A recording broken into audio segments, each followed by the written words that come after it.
Show you a document entitled Branch Organization, January 2015.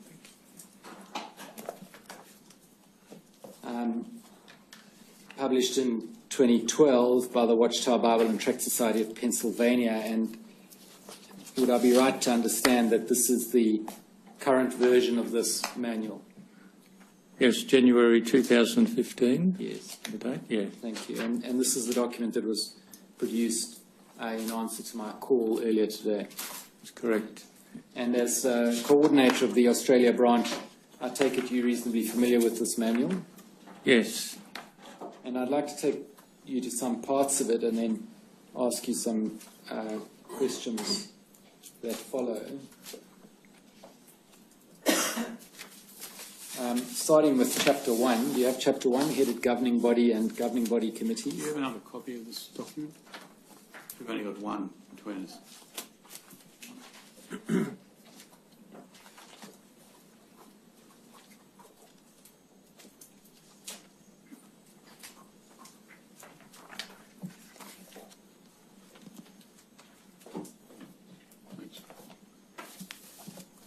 Yes.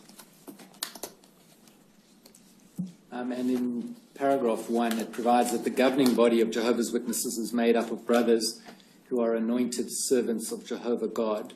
They have the responsibility for giving direction and impetus to the kingdom work.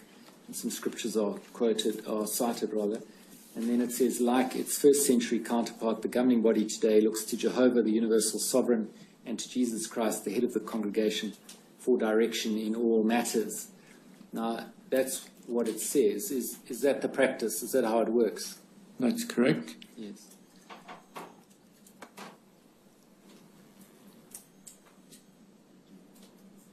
And then you'll see in paragraph 2, the Bible says, let all things take place decently and by arrangement. The governing body obeys this direction by putting in place various helpful procedures and guidelines that ensure the smooth and orderly operation of the branch offices and the congregations. Responsible Christian men do their part by setting an example of obedience as they put such arrangements into effect. And in your experience, is that how it's worked in practice? Yes. And in paragraph 4, the governing body gives final approval for new publications as well as new audio and video programs. Is that right? That's correct. And as a consequence of that, that the branch office does not itself publish anything independently of the governing body? No, but we do have writing desks. For example, the Australia branch, we have a writing desk. We have writers who prepare articles and submit those, and they get published in the Watchtower or Awake magazines. So that's a process that's actually explained in a later chapter, so far as I was able to see, but that's a process whereby people within the branch would submit articles to the headquarters in New York, and those articles may be accepted for publication. And get approved by the governing body for publication, yes. Yes. And so is it the case then the governing body, as a body, would approve each of the publications published by the Watchtower Bible and Tract Society of Pennsylvania? Yes. So each Awake article and each Watchtower article we can take as having been approved by the governing body. The governing body, as I understand, read every article before it's published and then give their approval for that. Thank you. And then in paragraph 5 it says the governing body cares for the appointment and deletion of branch and country committee members and designates the brother who will serve as the coordinator of the committee. And then that's how it happens in practice, is it? That's correct. And so you were designated as coordinator under this provision. That's right.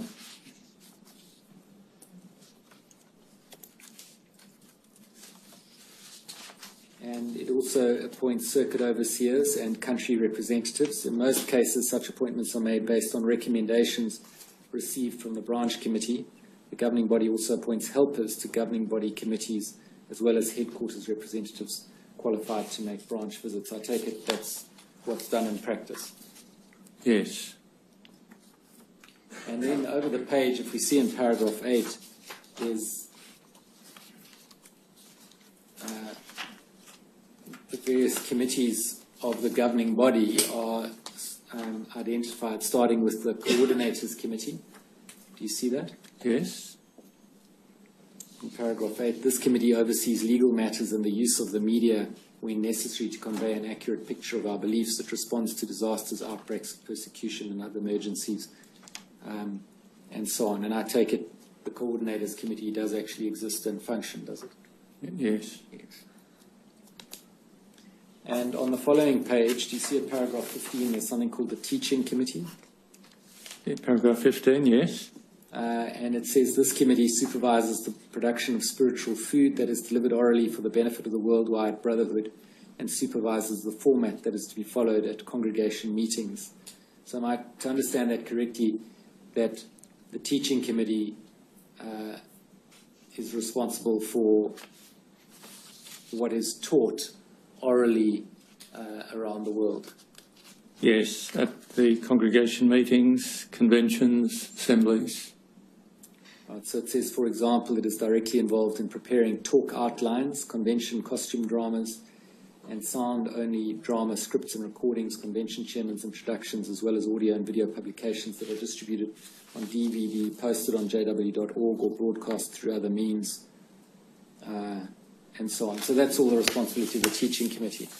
That's correct. And then it's set out schematically, I think 2 pages further on, with under the heading World Headquarters, there's the governing body, and then the various committees of the governing body are identified. And amongst them are the Coordinators Committee on the left, the Writing Committee on the right, and the Teaching Committee next to that. And as far as you know, is that how it's actually structured? Yes, that's how it operates. And in Chapter 2 then, deals with the responsibility of branch committee members. In paragraph 1, it says the governing body appoints well-qualified elders to serve as members of the branch committee. I think you gave the evidence to that effect earlier in any event, so that happens in practice, does it? Yes, that's correct. And skipping one sentence, it says, as the representatives of the governing body in their assigned territory, branch committee members must faithfully implement and follow the direction coming from God's word and the faithful and discreet slave. Now, firstly, just to understand, the reference to the faithful and discreet slave, that's a reference to the governing body, am I right? That's synonymous, yes. Yes. And so are we to understand this, that the branch committee members must faithfully and implement and follow the direction given by the governing body? Yes. And in paragraph 3, you'll see each branch committee member should be able to give as well as to follow direction.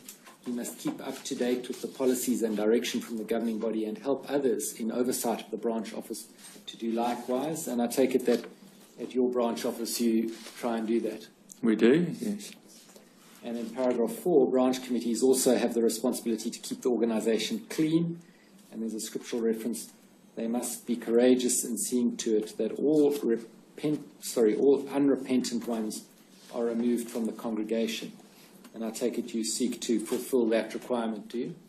Yes, the branch committee doesn't actually do that unless they're an elder in a particular congregation that would handle be on a judicial committee, but they are responsible to ensure the procedures are in place in congregations, qualified elders to carry out that. And they do that by that is the branch committee's oversight of the congregations. Yes. And if we then skip a page and we go to paragraph 16, we'll see branch committee coordinator. That's the position you hold, is that right? That's correct. And some aspects set out in relation to that. And I could then just take you to the coordinators committee, which is at chapter 3. If you can, chapter 3. Page 4 to chapter 3. The pages themselves are not numbered so far as I can see. Yes. So this is dealing with the coordinators committee of the branch committee. Do I understand that correctly? No, this I is beg your pardon. I meant of the governing body. The coordinators committee of the governing body. That's correct, yeah. Thank you. And paragraph 1 is introductory. Paragraph 2, it then sets out the branch committee's role, saying it should feel free to ask the governing body or one of its committees any question related to kingdom work in the territory under the oversight of the branch office. It is best that such questions be expressed clearly and carefully in writing rather than by telephone. So do I understand from that that the branch committee has questions with regard to any policy or procedure or scriptural interpretation, it has the ability to write and seek clarification? That's correct, yes. Yes. And is that procedure utilised in practice? Yes. And then you'll see, I won't go to the details, but in paragraph 5, it set out that desk symbols should be used. Mr. Spinks gave some evidence with regard to that. Paragraph 6, correspondence standards. We go over naming of files. And even in paragraph 14, in particular, I might identify, in addition to the use of numbered letters and memorandums, departments at headquarters and at the branch offices. Sorry, I just missed where you are. Paragraph 14, I'm sorry, Mr. Okay, Ryan. yes. You see headed email? Yes. And I'm just drawing attention to where it says that departments at headquarters and at the branch offices may be approved by oversight to use email to communicate directly with departments or individuals in other lands about technical and routine matters. However, email does not replace numbered letters or memorandums. So am I to understand that in practice certain people are approved to use email for these kinds of communications? Yes, as I mentioned, routine matters. For example, our computer department assists other branches that don't have qualified personnel. So rather than use branch mail, they can communicate just by email because it's a routine matter. Yes. So to summarise then, is it the case that this manual sets out the rules by which the Jehovah's Witness organisation internationally operates? Yes, from the governing body and the branch. It's branch organisations, so it's direction for branch committees. Yes. And right down to the details of who may communicate with whom and in what medium? Yes, in fairly broad parameters. So the branch committee has the responsibility to decide who may, but the majority of the office workers use email to correspond. And so when the branch, I beg your pardon, when the governing body gives a directive to the branch to deal with something in a particular way, this is the document which sets out the governing body's authority to do that and the branch's obligation to obey. Is that right? Yes, in conjunction with the scriptures, with the scripture reference that was used twice there in Matthew chapter 24, verse 45 to 47, says that Jesus appointed the faithful and discreet slave to provide the spiritual food to the domestics, that's God's people. So on the basis of that scripture, that's the scripture reference for the whole procedure here. And broadly it's believed to be modelled on first century Christendom as set out in the Book of Acts. Book of Acts chapter 15 as an example. Yes. So there was a question on doctrine, and rather than the Apostle Paul making a decision on whether circumcision was a requirement for Christians was the issue, he took that back to the governing body of older men, the apostles and other older men in Jerusalem. They made the decision, and then they sent that decision by letter back with travelling representatives to the congregations, letting them know what the decision of the governing body was. Mr. O'Brien, I've discussed this with other witnesses, but the Bible was, of course, written by people who lived a long time ago. Yes. And who lived in a particular political and social structure. True, yes. For example, slavery was still part of everyday life. That's correct, yeah. And as taking that as an instance, society generally, not everywhere, but society generally, and certainly in Western society, has moved on, where slavery is no longer permitted. True. Yeah. That's an illustration of social change. Yes. Right. Now, the learnings that you take from the Bible and then translate into obligations, as I presently understand it, in many instances, are learnings that were created in order to benefit and create a stable and healthy society more than 2,000 years ago. Correct, yes. Is it open to the Jehovah's Witnesses to take another look and ask the question whether what the Bible says was appropriate for those times remains the obligation of the 21st century? So that's the issue with the Hebrew scriptures or the Old Testament and the Greek scriptures or the New Testament. That was a significant change in Bible law and Bible understanding, and much of the Christian era, from the recorded in the Greek scriptures or the New Testament, basically is principles rather than laws and commandments, although it does still contain some laws. But the Mosaic law that the nation of Israel had lived by, that was done away with Christ. And so the principles, we believe many of them are timeless in any place, any time. Well, that's the question. That's your belief. Yes. And I was careful to say there are principles which you have accepted as obligations. And that's the position, isn't it? Yes, that can be, yes. But is it open to Jehovah's, as perhaps you've done with slavery? I mean, I assume that Jehovah's Witnesses would find slavery abhorrent. Yes, yeah, Right. particularly that. Whereas the New Testament accepts it. It was a different type of slavery to what generally is like the African slavery that was taking place in those centuries, the settlement of the empires. The slavery back then was much more like an employed person. Not the impression I have of Rome. In the the Christian era, in the household of Christians, it was that way. The Bible gives counsel to masters who had slaves, how they were to treat their slaves, not the way the Romans did. They weren't exactly employees, though, were they? No, but they were cared for. But they were different. Anyway, the point I'm making was different to the type of slavery people associate with, say, the African Americans.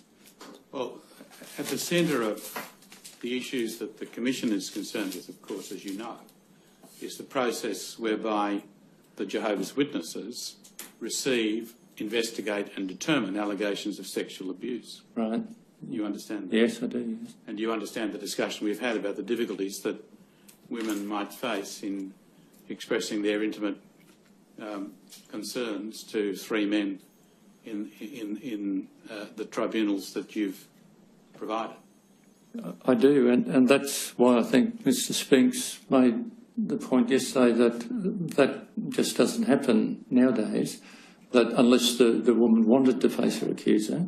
It's not the accuser, we're talking about the abuser. adjudicator. Yeah. So if it's a matter of gathering evidence, the principle is that the elders who are going to investigate the matter simply need to be convinced that the statement or receive the statement from the victim. That can be done any number of ways. She doesn't have to sit and face three elders because there's no clear Bible principle that says that she must do that.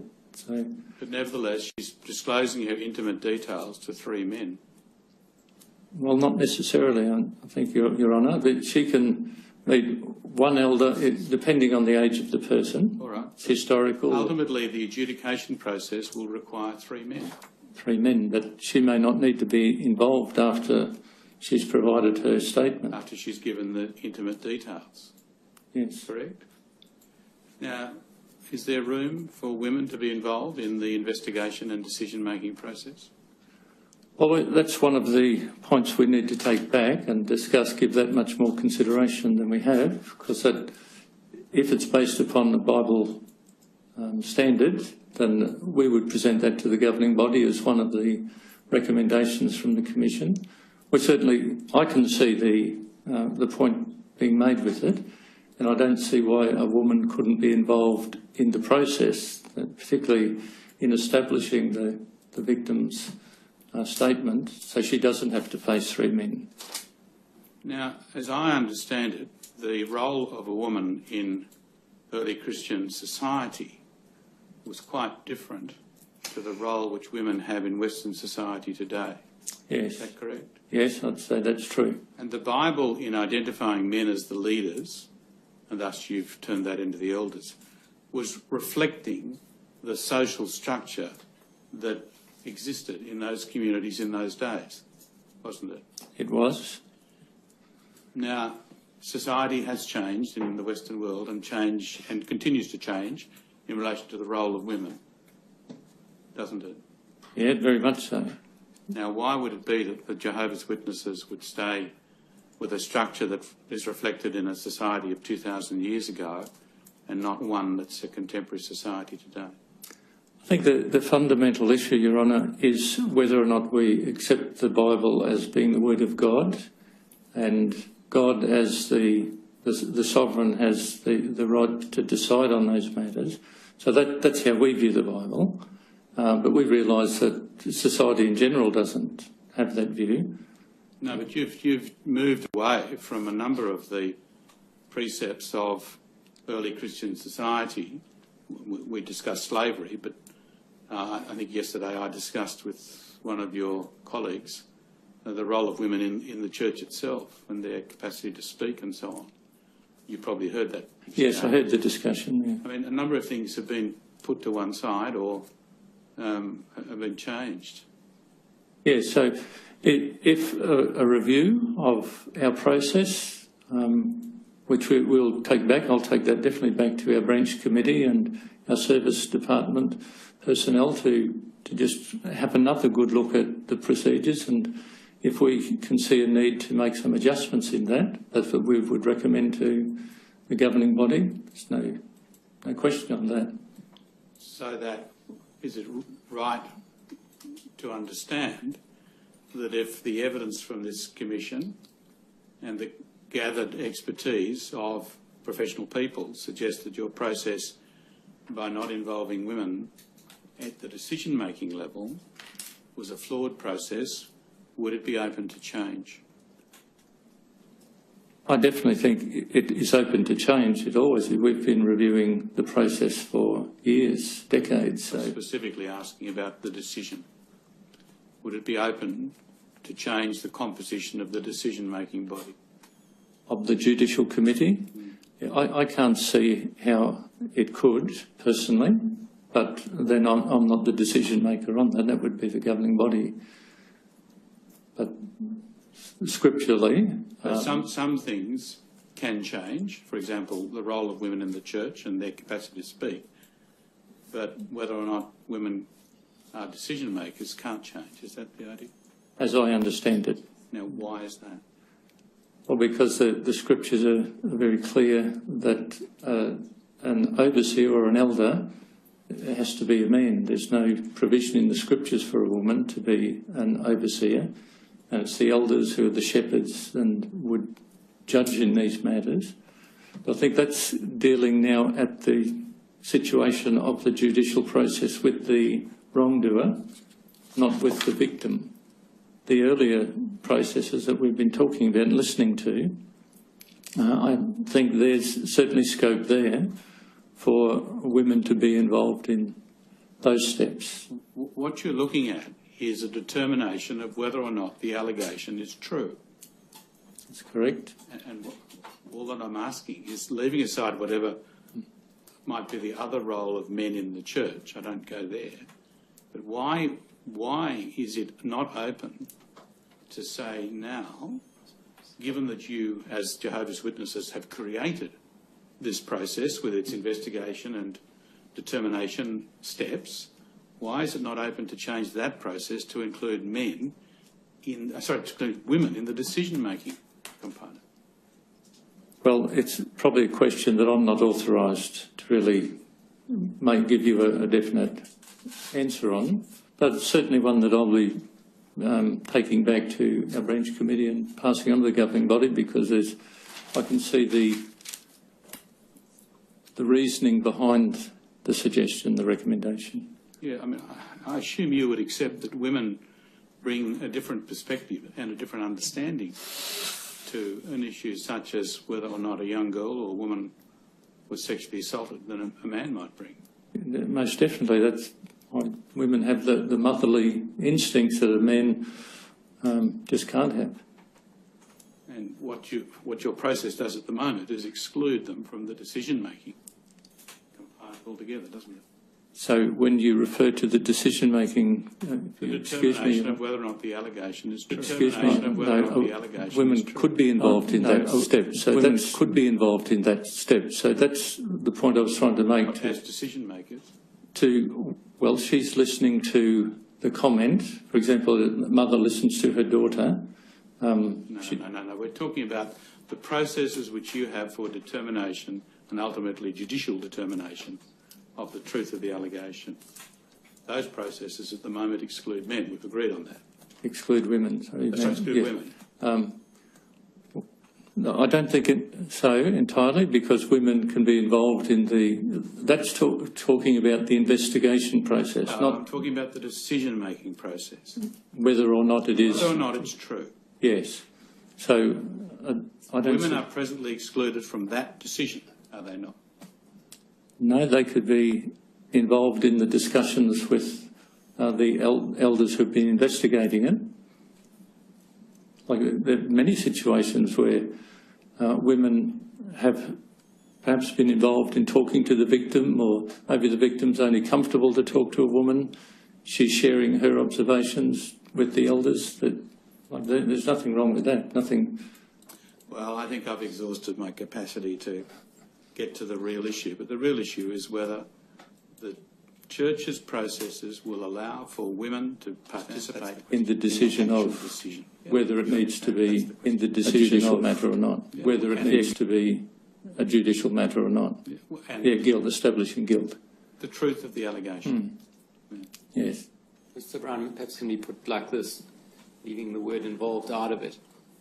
On the present structure, a woman cannot be a decision. The allegation is on whether or not sufficiently proved. The allegation is.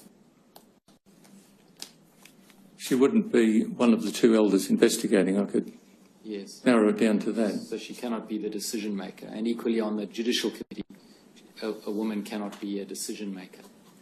A woman might be involved, giving evidence or whatever, but can't be a decision maker. No.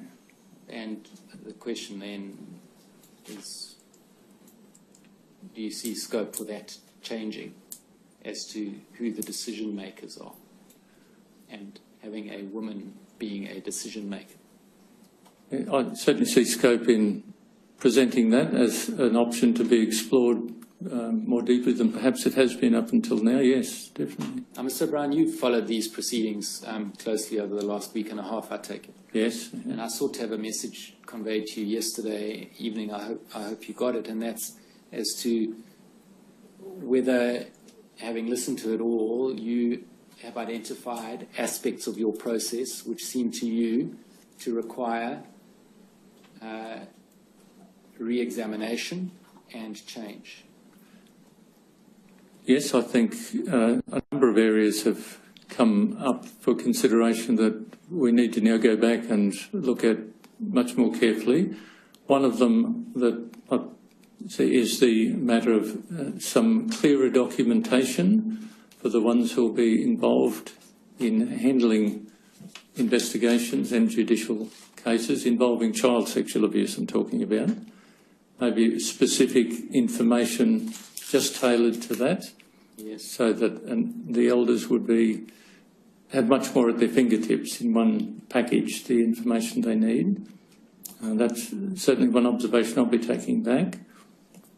A second consideration would be that in the initial meetings with the victim, or the parents of the victim if it's a minor, that it's very clearly explained to them what the options are for them and what the implications are for either option, knowing that they'll have the full support of the elders, whatever is their decision. And by options, you're referring to the possibility of reporting to the authorities? Reporting to the authorities, or if they wanted it handled just within the church itself. Yes. Leaving them make the decision.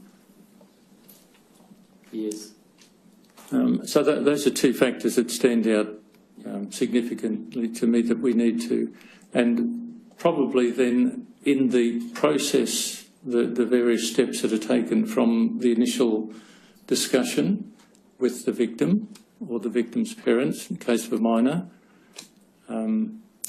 each step of the way ensuring that the victim or the parents understand what the next step is going to be. So there's complete clarity in the mind of those, what the process is all about, because I think that is a weakness that's been identified that needs clarification. Yes. And anything further you've identified? I think they're probably the three major things. I do take on board the point of more involvement with women in the process, if that can be accommodated.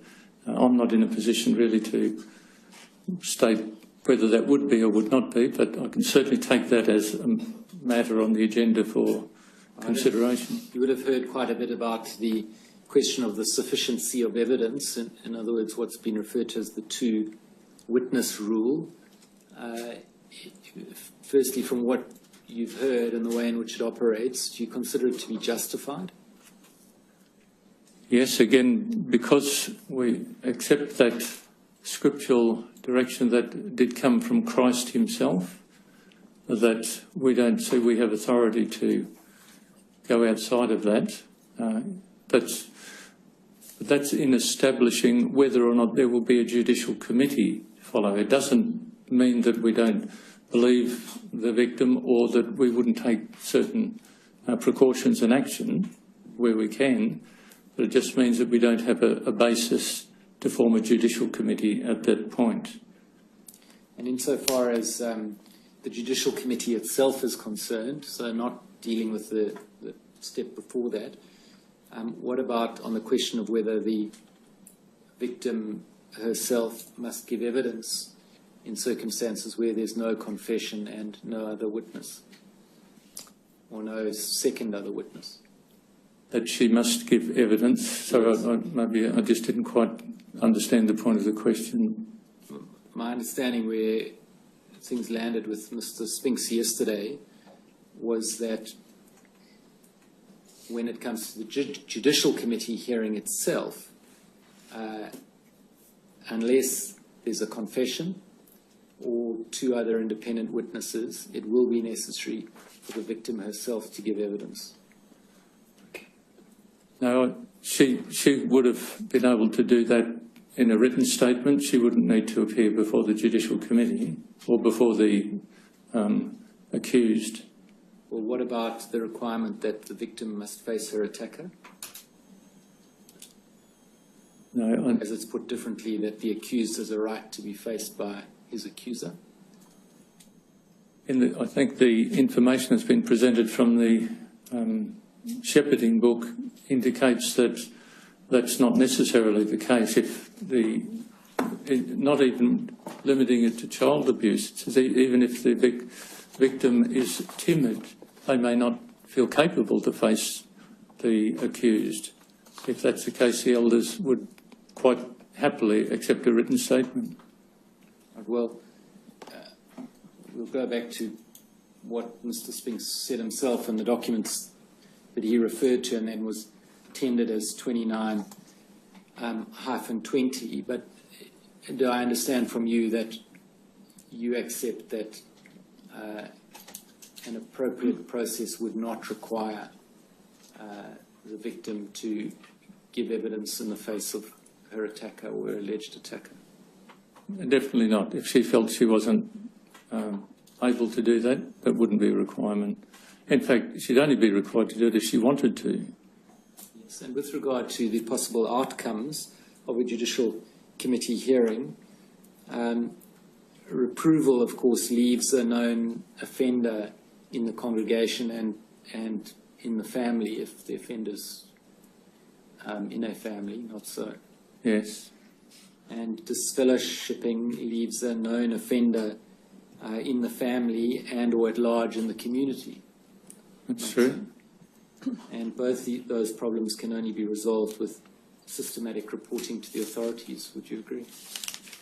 Yes, well, that's true, but it doesn't necessarily remove the person, as I understand, from the community. If they were imprisoned, it would, but once they're released, you still face the same dilemma that we do, that the person's free in the community. Well, you may be aware, Mr. O'Brien, that in New South Wales, at least, there's legislation that deals with that question of serious sex offenders coming to the end of their terms in jail, and as to assessments then being made as to whether they should be released. And there's a complicated process involving many professionals and reports and so on. Are you aware of that? Yes.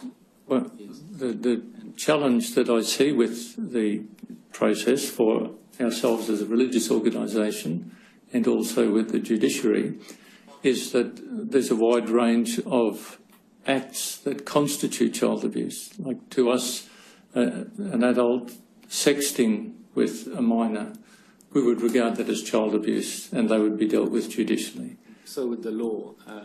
Right. But would they receive the same type of penalty as, say, somebody who raped a child? That's what I'm just saying. That's obviously not, or presumably not, but that would be up to the particular court. But Certainly. my point is this, Mr. O'Brien, is that you, as the Jehovah's Witness organisation, don't have the power to intervene in a family in such a way as to ensure protection of children. You can give advice and counsel, but you can't really do more than that, can you? No, that's correct. Yeah, we can't take over. Child protection authorities in certain circumstances can. Yes. Yes. And so would you at least accept this, that it warrants further consideration by the Jehovah's Witness organisation as to whether they should systematically report child sexual abuse allegations? I understand, listening to Mr. Toole and Mr. Spinks, that we have no hesitation in doing that if that's what's required by the law, but we don't see that we have the right to take that prerogative away from the victim or the parents of the victim if they chose not to. And that's because of a scriptural principle? Yes. That's right.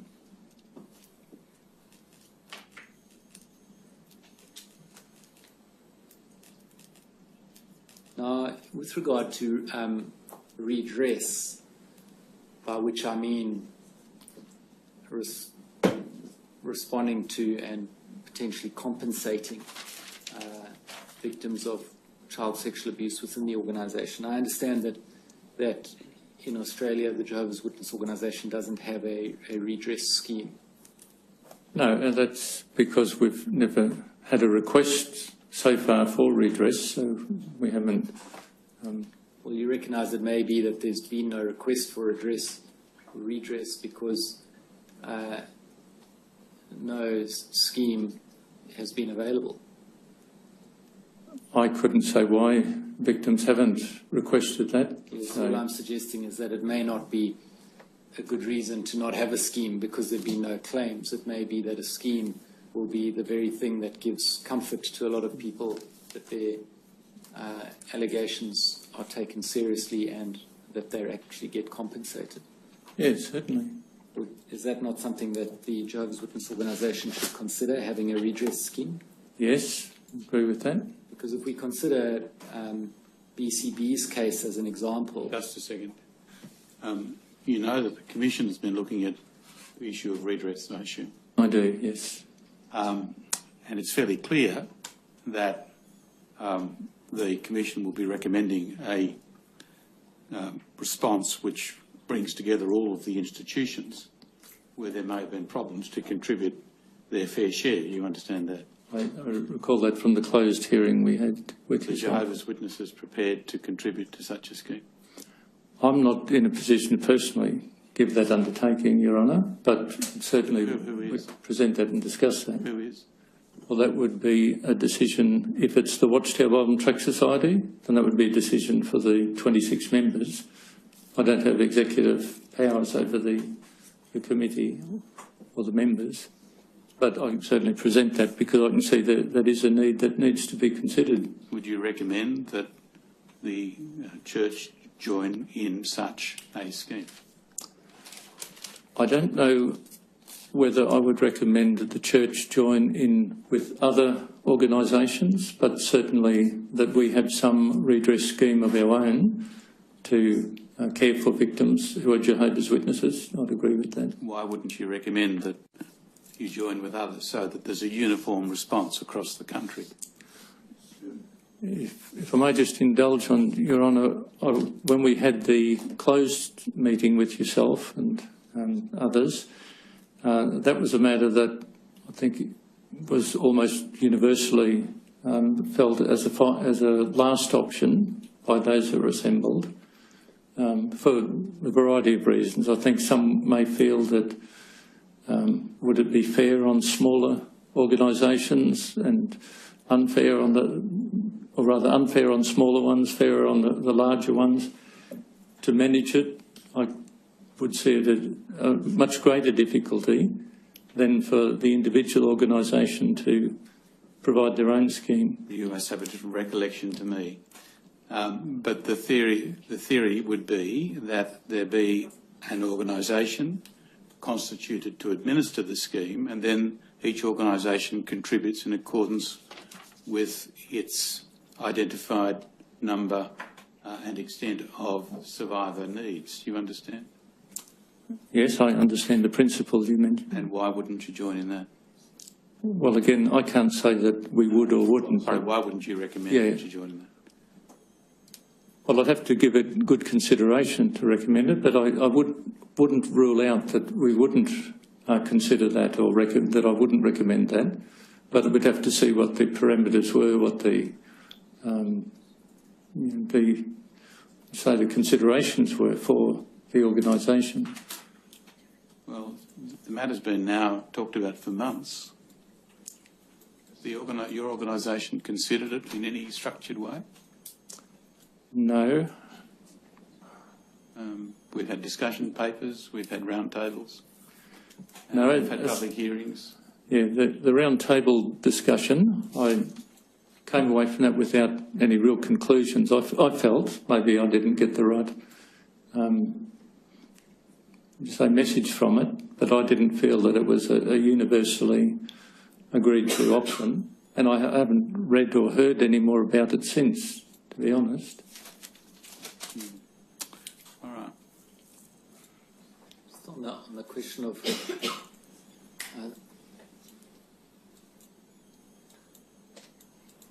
joining any form of scheme and a decision in relation to that, you said that would be a decision of the Watchtower Bible and Tract Society and the 21 members.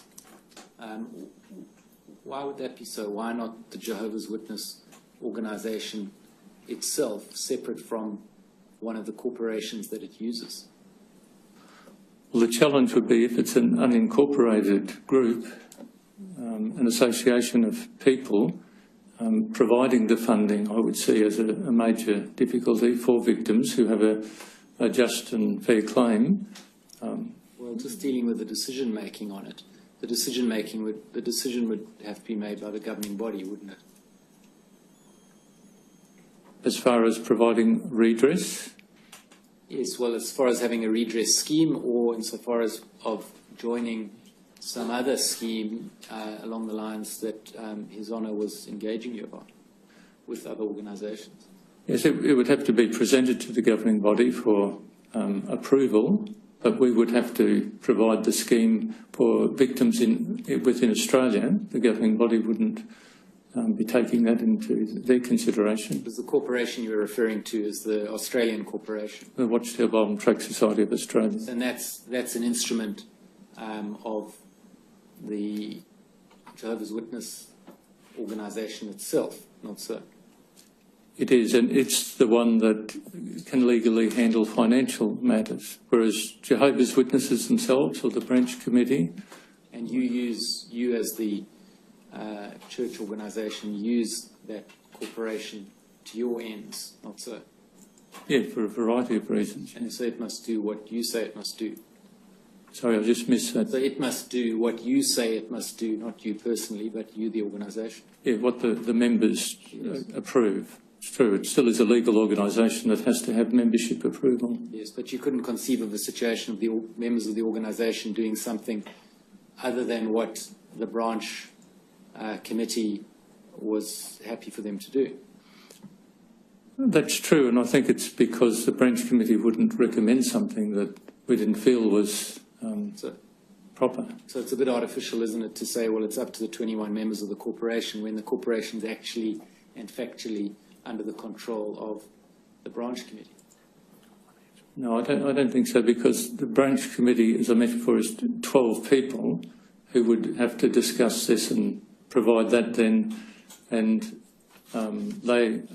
most of the branch committee are members of the Watchtower Bold and Track Society in any case. Yes, well, that probably illustrates the point. But moving on, Mr. O'Brien, Mr. Jeffrey Jackson, who's a member of the governing body, as I understand, he heads the teaching committee, is that right? He's a member of two committees, but my understanding is that each of the governing body members are members of two committees. I understand he is a member of the writing committee and the teaching committee. Yes. Well, I have to say my information as of September 2014 also puts him as a member of the personnel committee. Well, that's different to my understanding. Well, we'll leave personnel out of it for a moment. So, but Mr. Jackson is, I'm not sure what the designation is, whether it's coordinator or chair or responsible for, but he's in effect the head or responsible for the teaching committee, isn't he? No, I don't think the chairman is simply the similar role of being a coordinator of the branch committee. Is that he just coordinates the work of that committee, but doesn't have like executive authority over the committee. Yes, no, very well. That's what I'm getting at. So he's the coordinator of the teaching committee. I don't know. I know he's a member of the teaching committee and of the writing committee. Yes. But his actual function, I don't know. And the teaching committee has the responsibilities set out in the branch organisation manual that we were looking at a few minutes ago. Is that right? Yes, the role that is mentioned there. And that includes what will be taught in the various Kingdom of Ministry schools and a whole plethora of other means by which publishers around the world are taught about your word. Is that right? Some of the schools would be the responsibility of the service committee. If it's schools for elders and travelling overseas, the service committee would care for the... And Shepherd the Flock of God is the guiding textbook which would guide also the activities of the teaching committee. I think that would be probably something approved by the entire governing body, but perhaps coming more from the service committee because it's service related.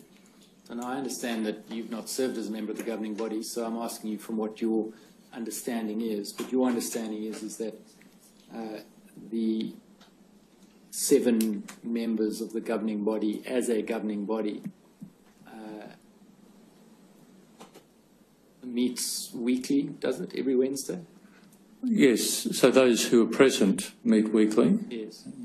And it'll be that governing body as a whole, or those who are present, who would authorise the various publications and guides and guidelines and so on, is that right?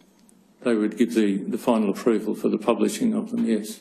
Now, you will have heard yesterday that senior counsel representing the Jehovah's Witnesses in Australia and the Watchtower Bible and Tract Society of Australia said that Mr. Jackson would not be likely to be able to assist this commission because his role is in the translation of matters.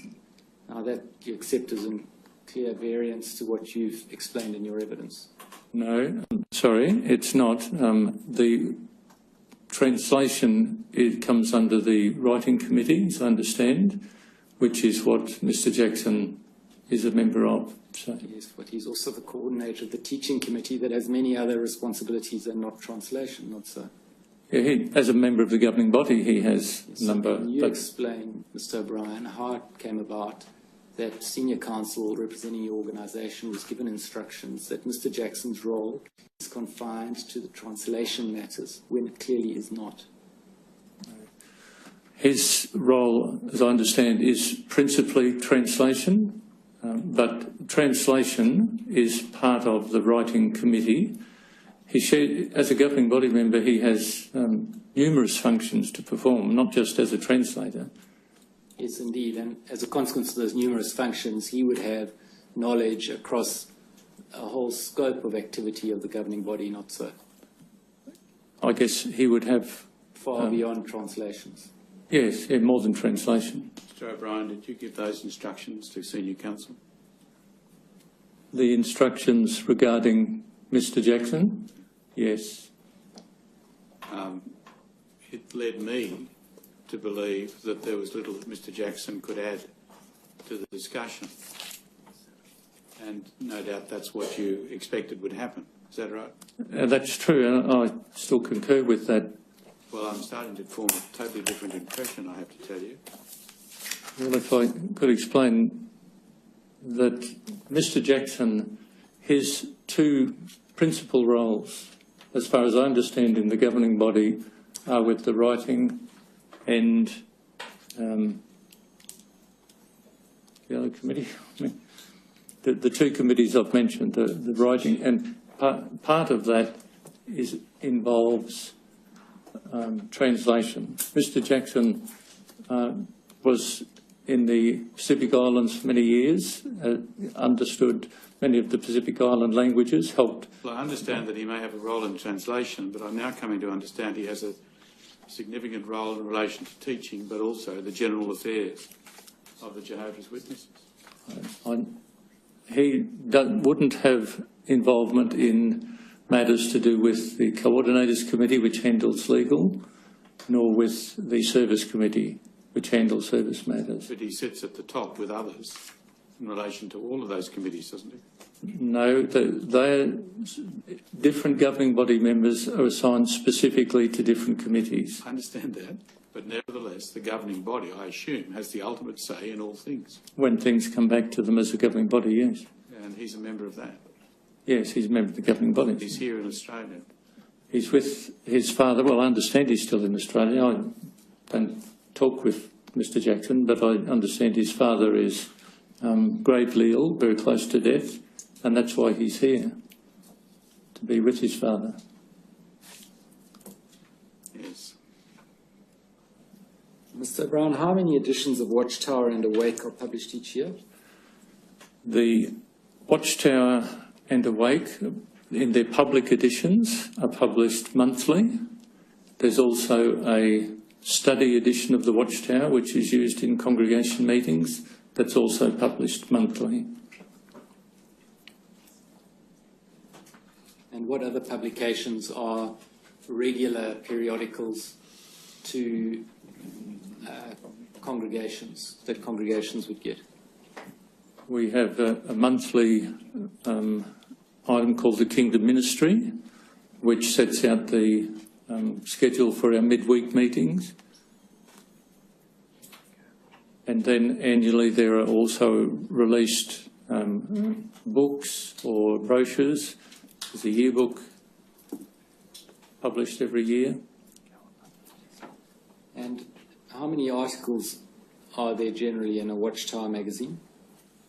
In the public edition, well, there's 16 pages, so depending on the size of the article, maybe 6. And Awake? Awake would be similar. 16 pages. And the study edition of the Watchtower is 32 pages.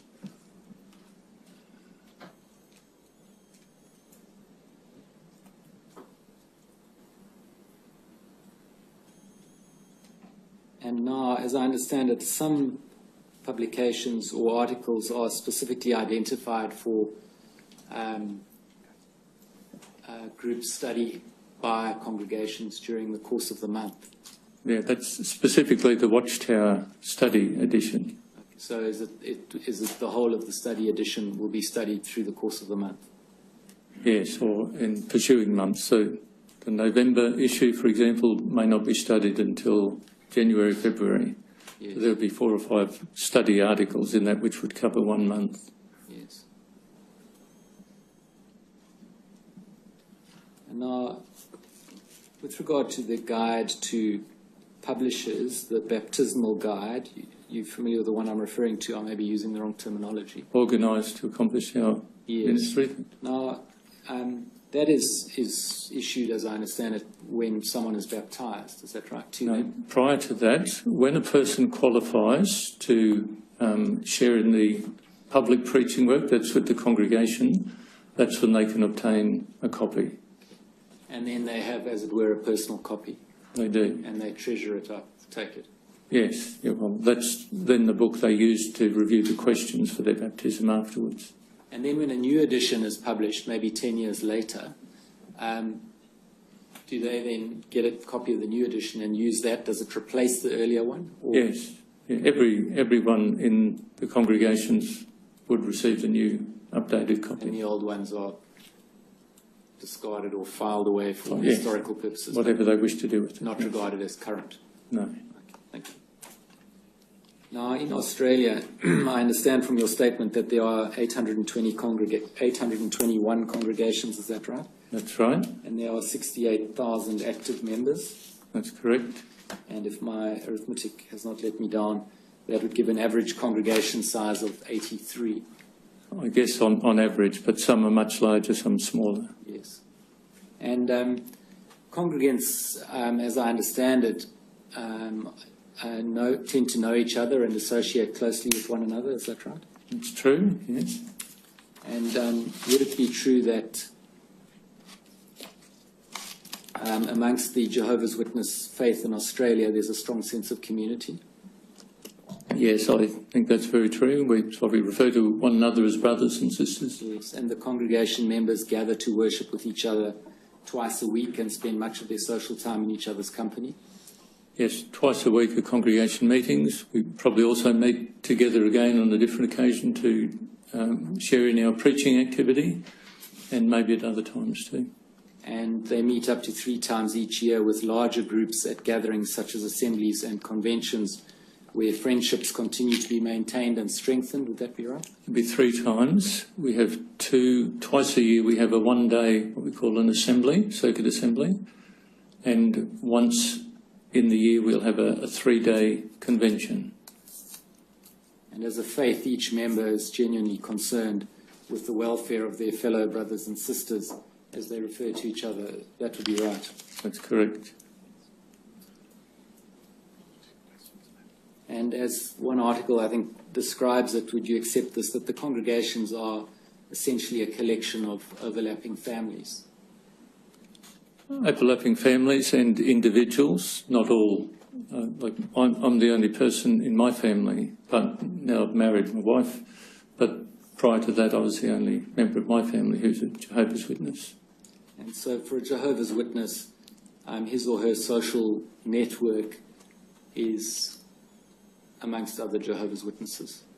I'd say generally that would be the case, yes. So now I want to put to you a scenario.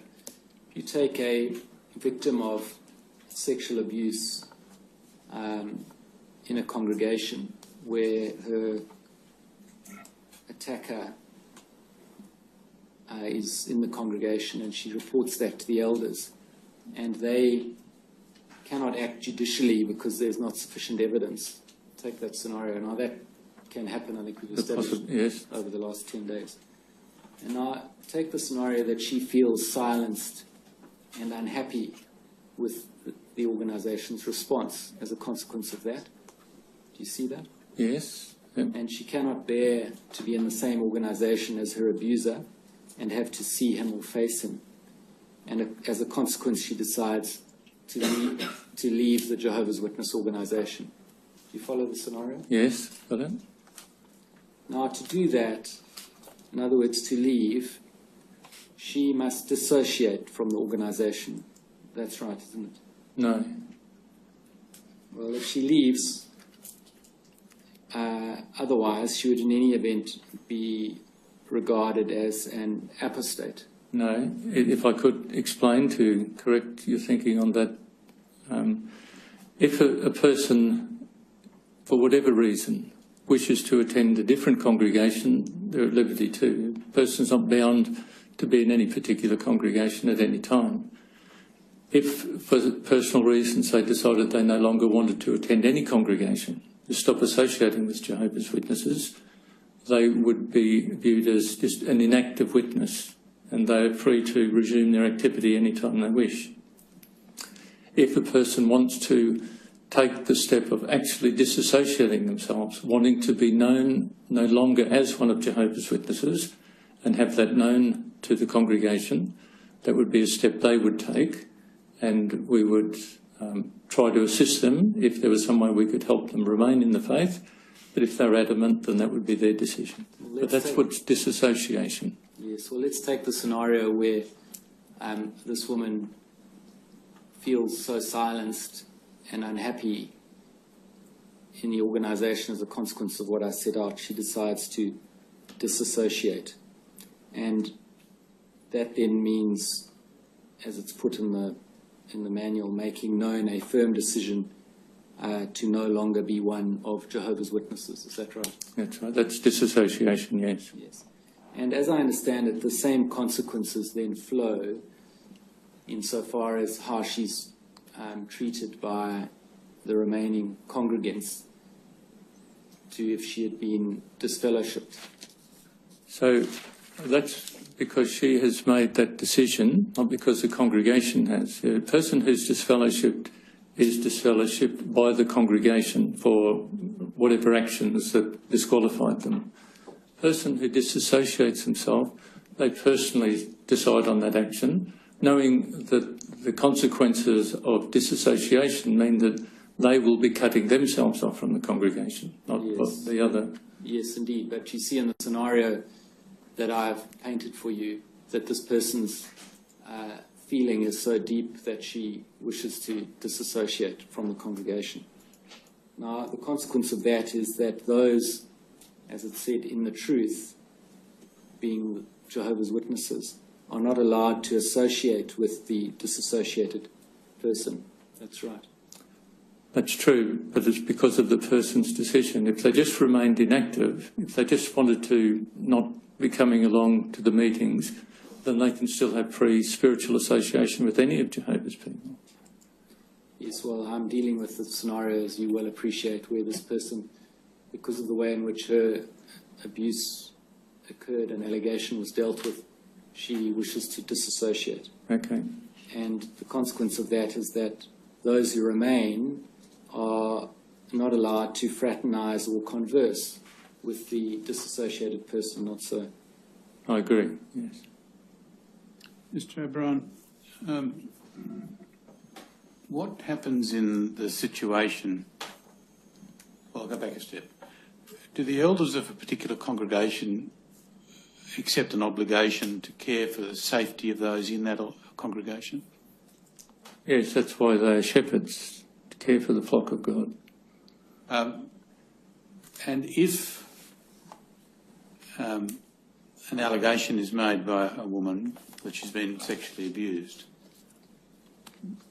which the elders, or at least the Judicial Committee, or those investigating, accept is true, but there's not a second witness. Yes. In that situation, the elders would be continuing to accept the abuser as a member of that congregation, notwithstanding that they knew that he had sexually abused, wouldn't they? Yes. How is that reconciled with any obligation they have to care for the safety of those in that congregation? Well, then, I think it was explained by Mr. Spinks that in that situation, the elders would meet with the alleged abuser, even though it can't be proven, they would still have taken the victim's accusations to him or her, and then as a result of that would give very clear direction on what restrictions would apply to their association with children, with others in the congregation, and they would monitor that. And would others in the congregation know that that person had those restrictions placed on them? No. That means that supervision is confined to when the elders or an elder is present and observes the abuser. That's true, but if it was reported to the elders, it came to their attention that the person was in violation of the restrictions, well then the elders would take firmer action. The person could even be disfellowshipped if they disregarded. That's dependent upon the elder observing or being reported. Well, how's it going to be reported if the others don't know to report it? Well, perhaps, yeah, I can't say. I don't know. Well, it wouldn't happen, would it? No. Do you think that's a proper discharge of the obligation you say they accept to care for the safety of that congregation? Well, again, it's governed by that scriptural command or requirement that elders are not authorised to go beyond that, of let the matter be established at the mouth of 2 or 3 witnesses, so that they can take whatever care they feel is necessary to try to protect the congregation. But beyond that, unless there's a second witness to a similar type of event or the same, then the elders' hands are tied with warning the person. And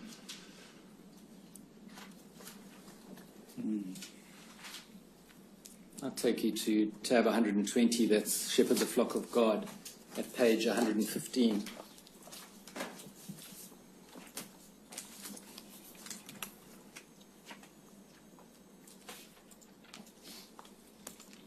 It's Ringtail 116. You can see in paragraph 5, this chapter 10 is headed Matters Related to Disfellowshipped and Disassociated Ones. And then you'll see in paragraph 5 it says disfellowshipped and disassociated ones are generally expected to make their own arrangements for transportation to and from congregation meetings. However, in some instances, a disfellowshipped or disassociated individual who is making a determined effort to regain a right standing with Jehovah may be in a situation that prevents him from obtaining transportation. It may be that he has no car and that family members or others are not able to help him. Perhaps he cannot afford public transportation or it is not available in his area. It may be that the distance involved, personal safety or severe weather makes it inadvisable to walk. In such cases of desperate need, the elders can determine whether some assistance may be provided. Such assistance would be viewed as similar to public transportation, in that there should be no fraternizing or conversing with the disfellowshipped or disassociated person. So that's the principle, isn't it? No conversing or fraternizing with a disassociated person. that's correct, yes. And then in the next paragraph, if members of the congregation are known to have undue association with disfellowshipped or disassociated relatives who are not in the household, elders should counsel and reason with those members of the congregation from the scriptures. So the position is that if a disassociated person is in the same household as a Jehovah's Witness on everyday matters in the household, there can be that association. But if they're not in the same household, the same rules apply as if they were not in the same family. Yes, so with disfellowshipping and disassociation, if they live in the same household, then it's understood that it's referring then to spiritual association. Obviously, if it's a husband or wife or child or mother or father, of necessity there has to be conversation. But it's the spiritual association that would now be restricted. But if they're not in the same household, then social association is also restricted. Yeah, kept to a minimum at least. Yes. And you see there's then a reference there, review with them information from God's Love book, pages 207 and 208. I'd like to take you to that. Part of this document is already in the tender bundle, but not this part. Thank you.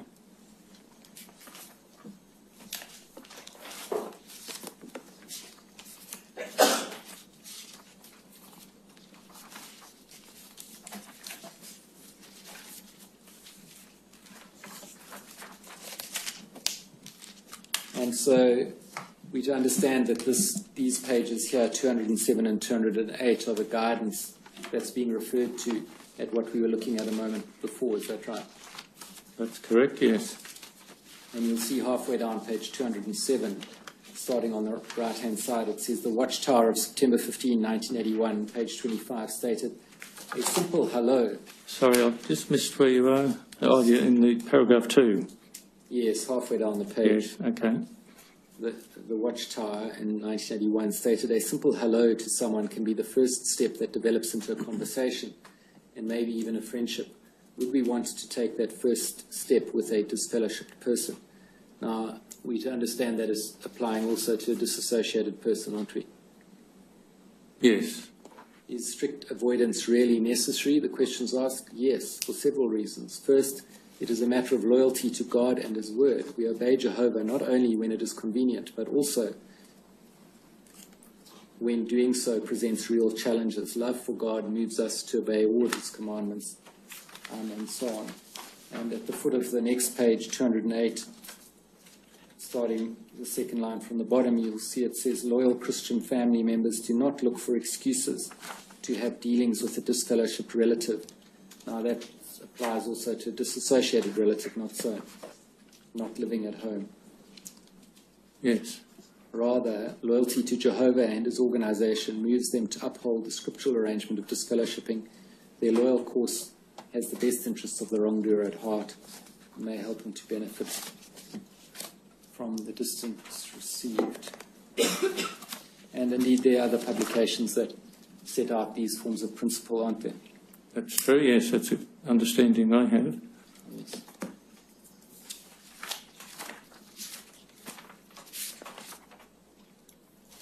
Now, the consequence in the scenario that I put to you is that this survivor of abuse who wishes to leave the organization is put to a choice, isn't she?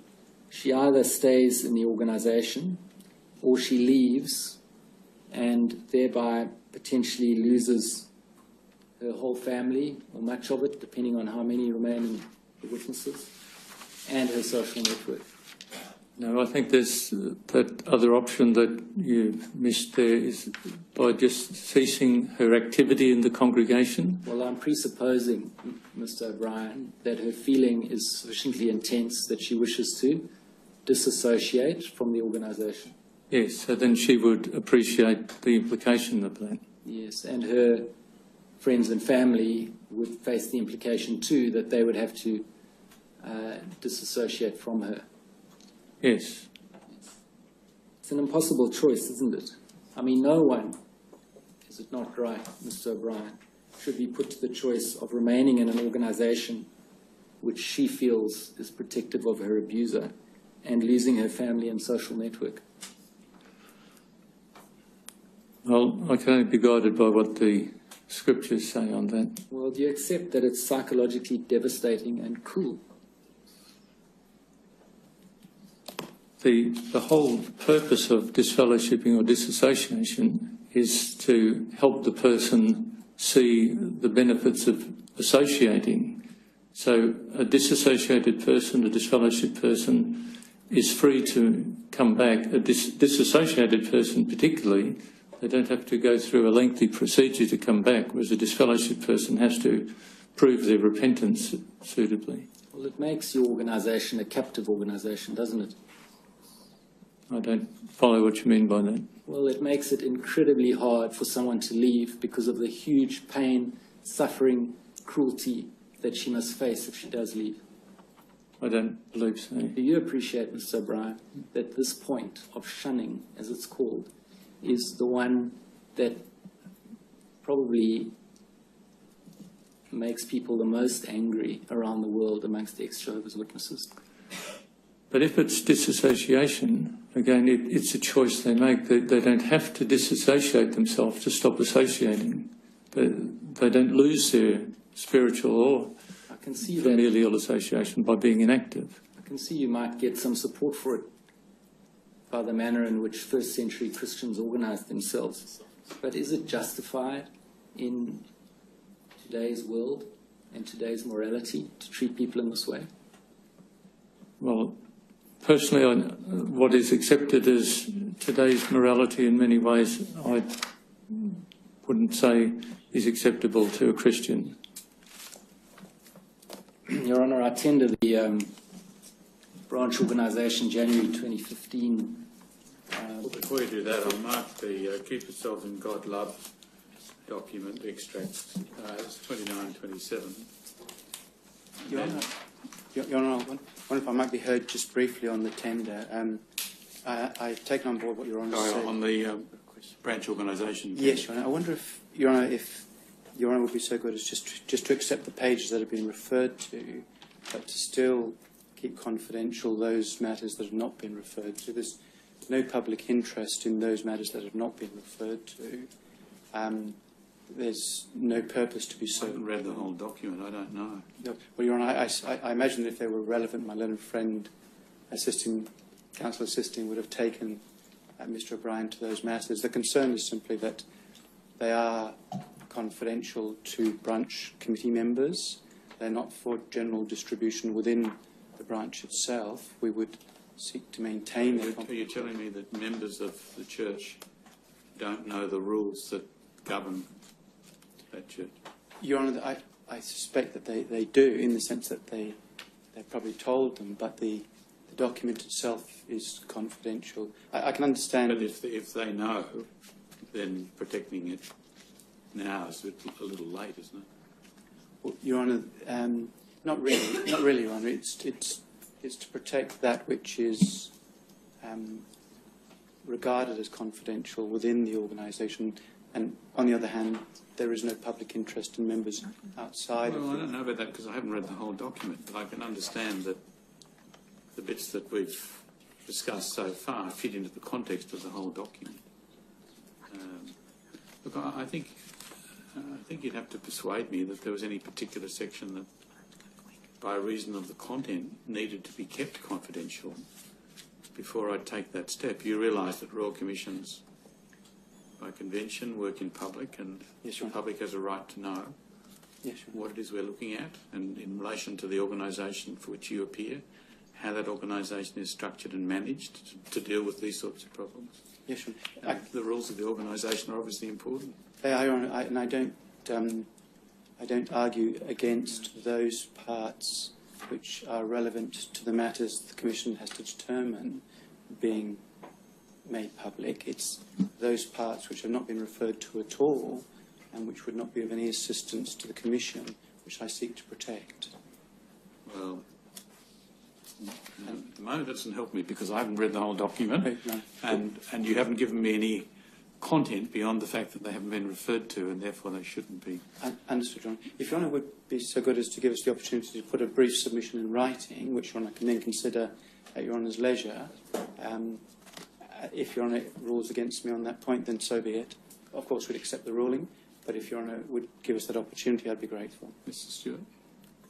Well, Your Honour, I would certainly resist any restriction on the document for two reasons. First, I too haven't had the opportunity to consider the whole of the document, so I'm not sure what other aspects are necessary. Should we leave it on the basis Mr. Tockley puts it, that we'll keep what hasn't been referred to confidential at this stage, subject to him persuading us with a written submission? I'm content to deal with it on that basis with some Well, time then- frame. You know. Well then, I'll make the document Exhibit 29-28. And in terms of what's been referred to,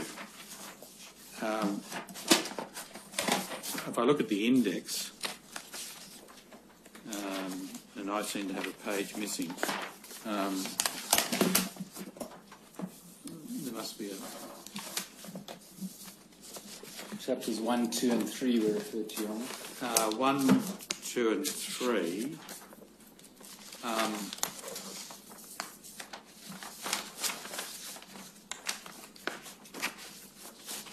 I would have thought, and any of you have to be relevant. Tockley, would that be right? Yes, Your Honour. So what about, and I haven't looked at the content, what about Chapters 7 and 5 and 7? Yes, 5 and 7.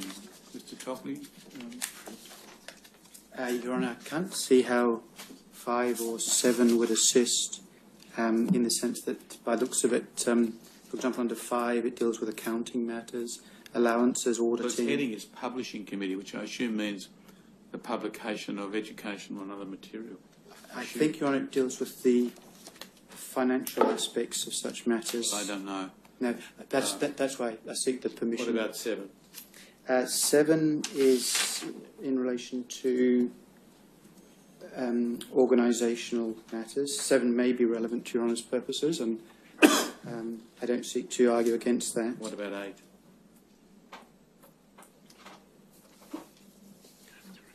I'd have to review 8, Your Honour, to make Well, sure. what I'll that's do at not- the moment is I'll allow publication of chapters 1, 2, 3 and 7, and if you can give me and the Commissioner a submission tomorrow, I'll rule in chambers in relation to the matter on Friday. Thank you, Your Honour. So the document, the whole document is 29, 28, but I order that the chapters other than 1, 2, 3 and 7 at this stage not be published. Yes. I have no further questions for this witness, Your Honour. Anyone else? Any questions? Thank you. Yes? Yes, thank you. Ms. David? Thank you. Mr O'Brien, my name is David, Ms David, and I appear on behalf of BCG in these proceedings. Just one area of concern that, in my view, has been highlighted through these proceedings, and that is the manner in which the scriptures are used to assist a victim. I want us to, of course, it's accepted that it is an important part of the healing process. Particularly spiritually, yes. Spiritually, yes. Again, I want to emphasise that I would think that you would agree that the Commission proceedings highlight the need for a comprehensive approach, including spiritual, that must have psychological or other care given to the particular person abused, so not just spiritual guidance. True, yes, agree.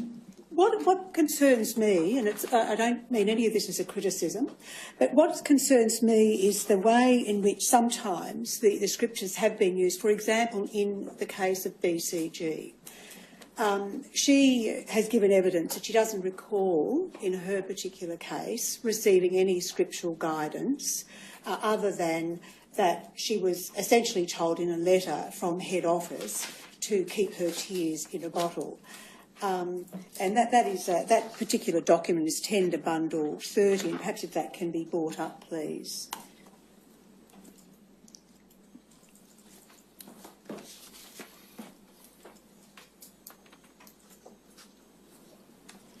This was in response to a very long and rather a letter from a clearly distressed victim of abuse, in which she talked about the fact that she had been essentially, had a life sentence by reason of the abuse on her, and she spoke about her sister. She was clearly distressed. I won't repeat all the distress, but it's obvious. But in the response, she was essentially told, if you would agree, in paragraph 2 of that letter, firstly she was told, always throw your burden on Jehovah. And then she was told that the heart-warming prayer of David is appropriate, where he entreated Jehovah to preserve his tears in his skin bottle. Now, it's clear from her evidence that the manner in which she understood that was to silence her, to bottle it up. So what I'm asking you is how you see the organisation perhaps addressing how those scriptures are ministered to ensure that victims don't improperly internalise a bit of scripture to the point where they believe they have to bottle their pain. for example, as in this case? Yes, so if that's how she interpreted it, it's a shame because it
on ones who have a need.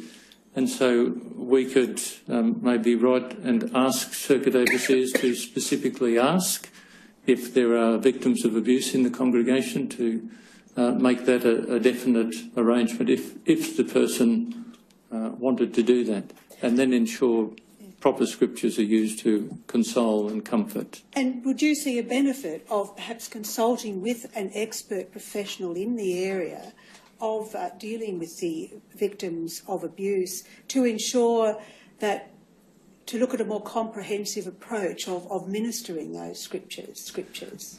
I think the point was made here at the Commission that there are Jehovah's Witnesses, probably men and women, who have expertise in psychology and psychiatry, and I can see definite value in consulting them on what they may suggest could be incorporated by elders who don't have that type of experience when they are shepherding victims such as BCG and others. Right, thank you. Just another question, just on the issue of the Watchtower. The Watchtower is studied. I think you said that there is an edition that is the subject of study meetings. It's true, yes. If, for example, a person is not at that meeting or not a member of the congregation at the time that particular Watchtower is being considered, how would they ever know what was in it?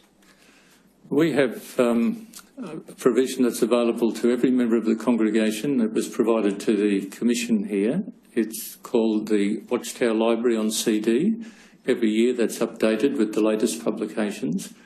And in referencing that, it provides 2 indexes of publications going back many years, and all a person with even very basic computer knowledge would need to type in child abuse, comfort, whatever word, and that would bring up every article where that particular point is discussed. So the average witness is very familiar with that. We also have an online program, Watchtower Online, which has publications going back, Watchtower and Awake publications from the year 2000 to present, and the same research tool is there. Do a search on any word and it will bring up the publications that discuss that. And to ensure a consistency of approach by elders dealing with this issue in the congregation, do you advise them that they must have regard to all those publications?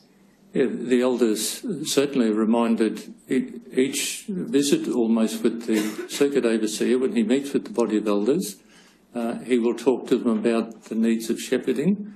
I know I'm an elder in the congregation in addition to my other responsibilities, and there hardly would be a visit on a 6-monthly basis where we're not given encouragement on our shepherding role in the congregation. And just coming back to, well, just looking at it from the perspective of prevention, again, a person within the congregation, the general, the publisher or anybody that's baptised, would not necessarily be minded to go to read these publications, would they, about child abuse, unless there was a fairly consistent and continual reminder? Is there any process to ensure that there is an ongoing education and prevention program directed at the members of the congregation? I think if you visited the jw.org site, currently in the broadcasting program for this month, there's one each month, there's a little video animated clip of parents helping their children to know how to defend themselves from abuse. Okay. And that is this month. I guess what I'm asking you, what is the process to ensure that this is consistent from month to month, from day to day? Well, there are so many issues confronting families and Jehovah's Witnesses, like the rest of the community, that we don't just focus on any one, obviously, each month, but from time to time articles are published. There's a publication particularly designed for parents. I think, again, that was provided to the Commission, where the parents can discuss the story with their child, and one of them covers protecting themselves from abuse. Thank you. Thank you.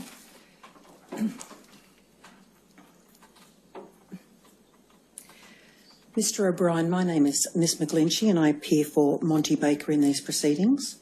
Thank you.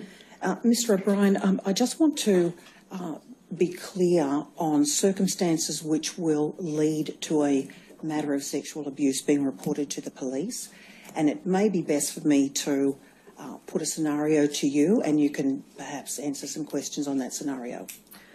So the scenario that I want to suggest is that a complaint comes to you of an abuse, of a sexual abuse of a child, and the abuser is the child's father, and the child remains at risk. Okay. Do you report the matter to the police? In that scenario? Yes.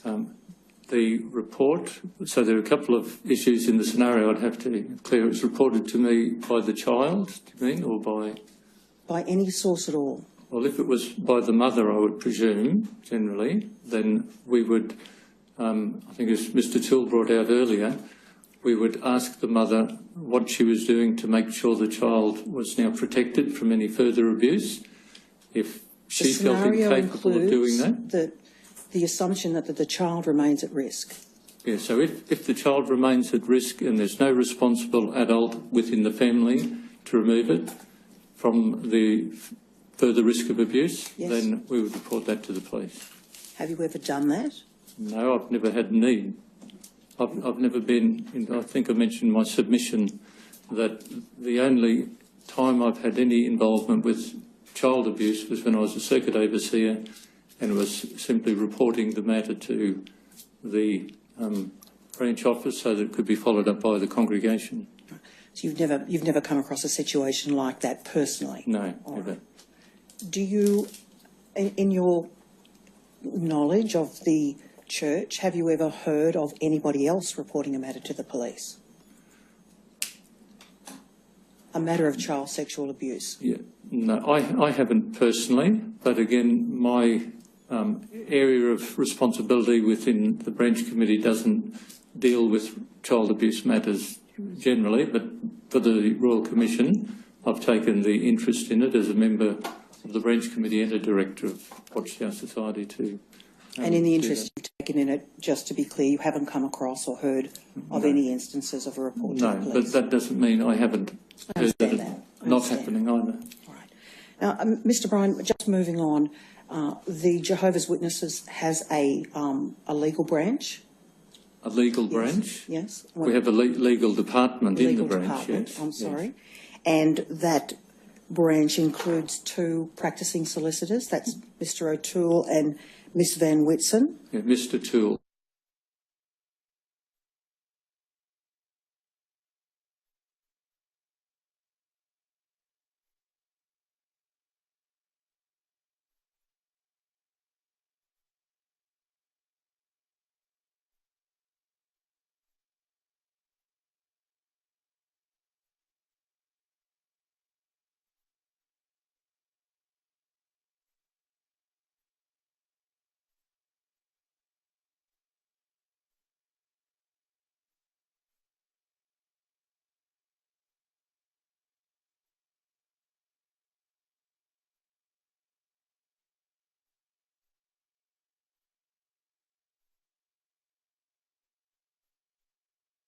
department. Not all do, because not all have solicitors.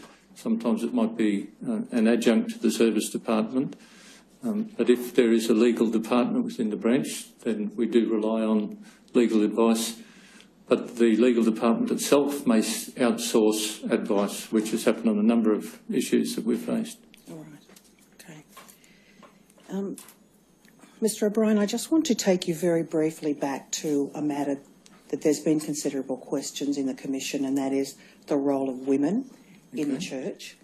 And I want to just see if you can help me understand some of the spiritual and scriptural underpinnings of the role of the women, what women can do and what they can't. Okay? Now, do you, would you understand that 1 Timothy does provide guidance on that issue? Yes, that's the scripture that was discussed yesterday regarding the role of women in the congregation. It might have partly been discussed yesterday, yes. You familiar with that scripture? I think you'd have to remind me of the specific verse. All right. Perhaps if I could read it to you. It's not very long. No, it's okay. If you just give me the reference. 1 Timothy 2, 11 to 12. Yes. Yes. If you have it in front of you, but for the benefit of everybody else, I'll just read it. Sure. Okay. Let a woman learn in silence and with full submissiveness. I do not permit a woman to teach or to exercise authority over a man, but to be in silence. For Adam was formed first, then Eve. Also, Adam was not deceived, but the woman was thoroughly deceived and came into transgression. However, she will be kept safe through childbearing, providing they continue in their faith and love and sanctification, along with soundness of mind. Is that a correct reading? Do you agree? Yes, yeah, that's what the scripture says. All right. I think that it's fairly clear that there's very firm directions that a woman can't teach, correct? In the congregation, yes. Yes. And a woman is not permitted to have authority over a man. Mm-hmm. And A baptised member of the congregation, yes. All right. And is that one of the reasons why women can't be elders? One of the reasons is in that same chapter, if you look at chapter 3, it lists the qualifications of an elder. Yes. And it says, for example, in verse 1, if a man is reaching out, verse 2, needs to be a husband, verse 4, a man presiding over his household. I understand that, and we did go through those yesterday, yes, but can we just deal with 1 Timothy 2? Because I want to ask you, well, firstly, do you agree that this is authority for why a woman can't be an elder?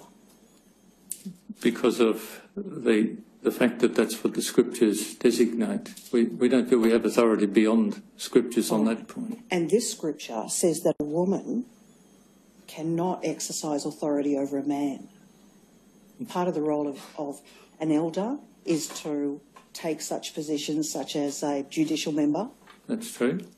Which would lead her into a situation where she may be required to have authority over a man. If she was an elder, you mean? And that's prohibited. Yes. All right.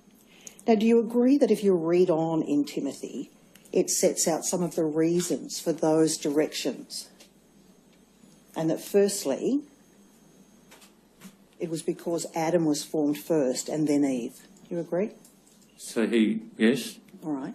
And it goes on to say, also, Adam was not deceived, but the woman was thoroughly deceived and came to be in transgression.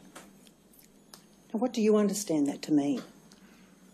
Well, you'd need to go back to the Genesis account, Genesis chapter 3. Well, can I just ask you, what do you think that sentence means? I believe it means what, as I said, the Genesis account of creation and the fall into sin, where Eve was deceived by the serpent, Satan, into thinking she could eat the fruit and not suffer any consequences. So she was deceived. The man was more culpable because when she showed him the fruit and said what she'd eaten, he wasn't deceived. He just simply was disobedient. And that's why the sin in the Bible is charged to Adam, not to Eve. Because women are more able to be deceived, therefore less culpable. No, I don't think women are more able to be deceived. Do you agree that a reading of that sentence may suggest that men have natural attributes that better equip them to be in positions of responsibility? No, all I read into it is that this is how God has ordained his arrangement, and Yes. I accept that. Do you agree that it does suggest that women do not have perhaps the intelligence to exercise responsibility because Eve was thoroughly deceived and Adam wasn't? I think mankind, referring to the masculine gender, have been deceived equally, as have women. Just Eve, in this particular instance that I was looking at, Eve was the one who was deceived by Satan, not Adam. Yes. He was more culpable because he was willfully disobedient. She was deceived. At least that's something to her credit. And in this context, that is Timothy, the scripture is setting out why a woman can't have authority over a man. No, I think that the following verses in the qualifications for a person to be an elder nominates and specifies it needs to be a man. Right. Not because a woman is deficient in her ability or intelligence, or we don't believe that for a minute. Do you believe that a woman has natural abilities equal to that of a man? In many respects, she has qualities and abilities that a man doesn't have. And do you believe that women have equal intelligence to men? Certainly. That's generally held to be true in the Jehovah's Witnesses? Definitely, yes. All right. And do you believe that women have equal qualities in terms of other skills or attributes such as wisdom and the ability to look at evidence fairly?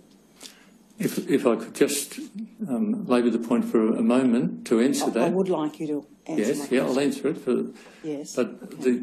the formation of the Christian congregation in the beginning by Jesus Christ, he selected the 12 apostles.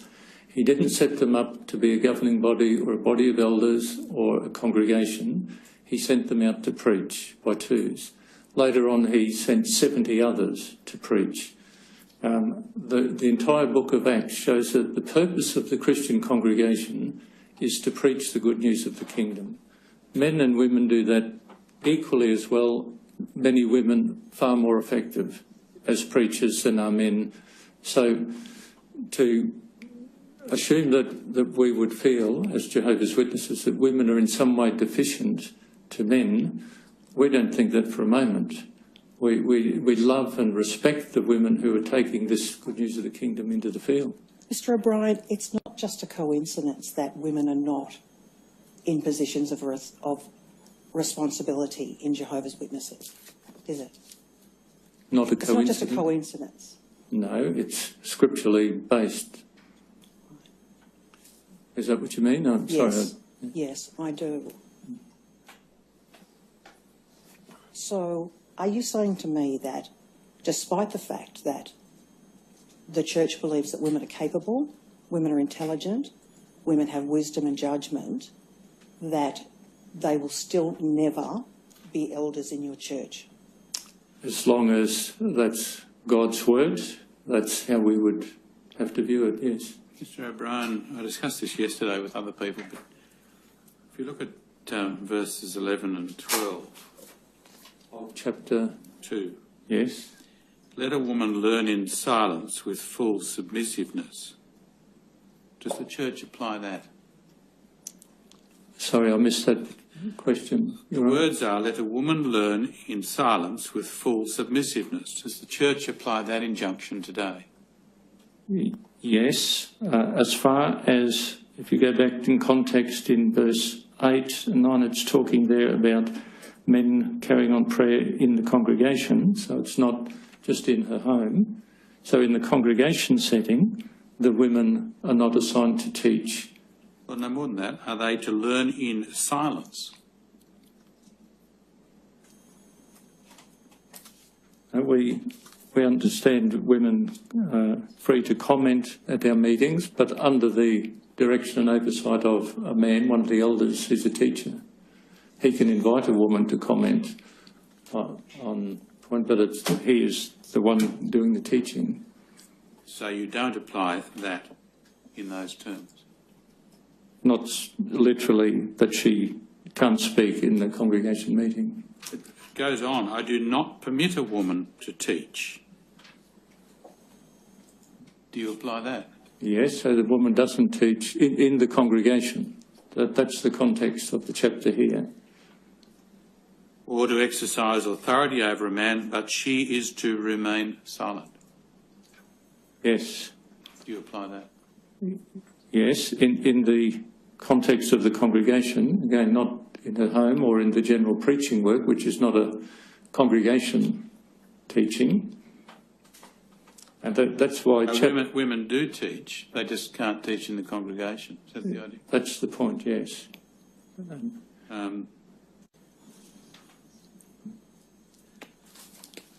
well. I don't have anything further, Your Honour. Thank you. Yes, Thank Your you. Honour, do you have any questions? Mr. Chocolate? No, Your Honour, thank you. Very well. Mr. Stewart? Your Honour, there is a matter that, in fairness, I must put to Mr. O'Brien. Mr. O'Brien, you've given evidence that you gave instructions to counsel on the point of Mr. Jackson not being able to assist and his activities being with relation to translations. And I, as a matter of fairness, must put to you that those instructions you gave were false, were they not? No, I don't believe so. Mr. Jackson does oversee the translation work, but as part of the writing committee member, which he is one of the governing body members on that committee. So, and I suggest to you, I put to you, that when you gave those instructions, you knew them to be false. no, I disagree. And by giving those instructions, you sought to mislead the Royal Commission to protect Mr. Jackson from any potential summons to appear. No, I disagree. I think the reason we asked consideration to be shown to Mr. Jackson was the grave situation of his father, the very reason he's in Australia. Yes, well, and in relation to that, in view of what I've put to you, perhaps you can answer this. How are we to know if what you say about Mr. Jackson's compassionate circumstances is in fact true? We could provide an affidavit if you wish. We could provide doctors' reports on his father, whatever the Royal Commission would like. I'm sure we can arrange for that. How long has he been in Australia? I'm not sure, Your Honour, but I think maybe a week or two, a couple of weeks perhaps. He's been here since before the 14th of July, hasn't he?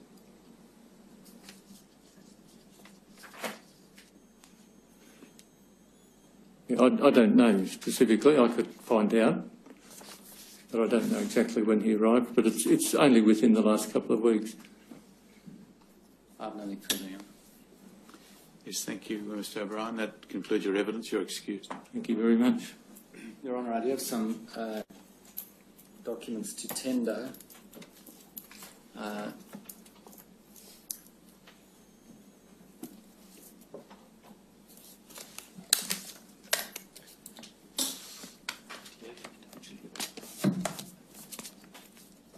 They're arranged individually, so I'll just tender them one by one, if I may. The first... How many documents are there? 5, Your Honour. Right.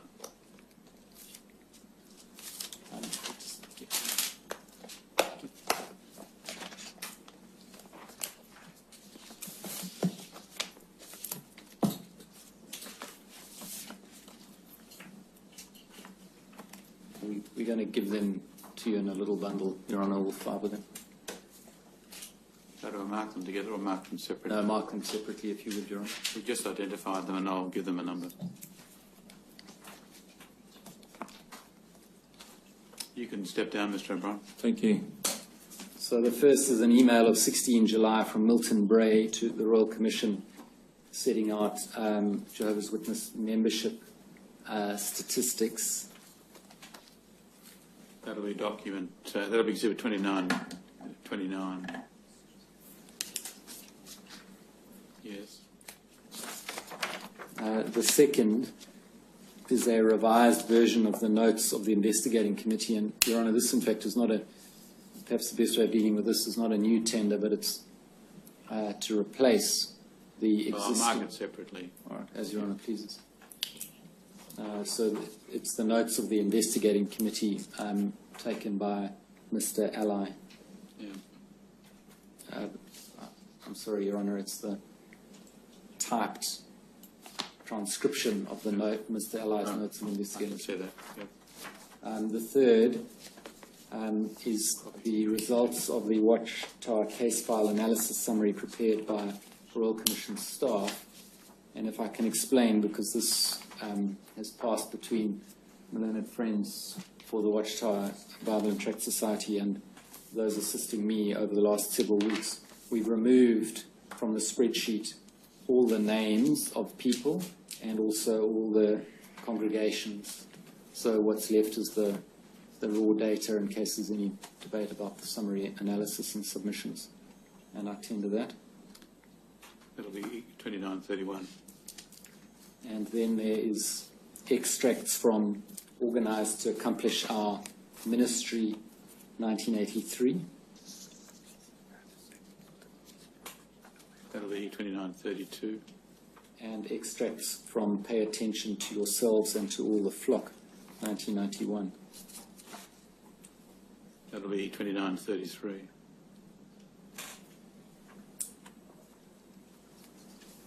Yes. That's all I have. A standard order for submissions. Your Well, Honour. before I come to that, Mr. Tockley, I'm not at the moment. I'm troubled by what I now understand as to the role of Mr. McDonald in the organisation. And it does seem that, having regard to the issues we've canvassed, he would be able to help. Do you want to respond to that? Your Honour, I can respond. I can certainly try and take further instructions for reasons that are obvious. I think that Your Honour is entitled to whatever assistance should be provided to Your Honour. My understanding remains, as I was instructed, that in relation to these legal matters, Mr. Jackson would be of no assistance. It's not legal matters that the discussion has moved a little from the history to the future. Yes. And at the moment, I can presently understand the injunction that's felt in relation to elders. Yes, Your Honour. But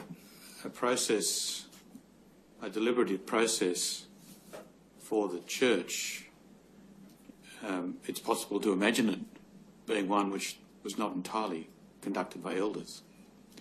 But secondly, a process which the church engages in because of its adherence to the Bible, which allows a person those who are deciding the matter have no doubt has committed abuse to nevertheless remain in the community,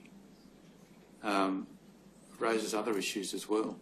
Yes, Your Honour. And they won't have eluded you or Mr. Coyne as they were raised. No, Your Honour. I mean, if you put yourself in a position to care for other people and you fail, then consequences flow. Now, these are issues which clearly have emerged from our discussion, and we would like as much help as we can. And as he's in the country, it would seem logical that we ask him to come and help us.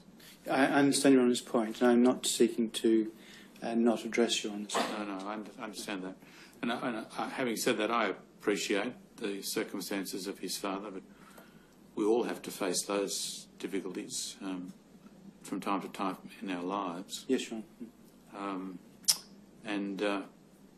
What I'm going to say is I would like you to take up the matter with Mr. Stewart, and we'll make arrangements sometime next week to hear evidence from Mr. McDonald, unless sorry, Jackson. Oh, Jackson. I'm sorry, Mr. Jackson. Unless Mr. Stewart comes to me and says that that can't be done. I understand, Your Honour. All right. Now, secondly, beyond that, Mr. Stewart has, I haven't seen it, but a standard form of directions for submissions. Is that right? Yes, Your Honour. Has that been agreed between everyone?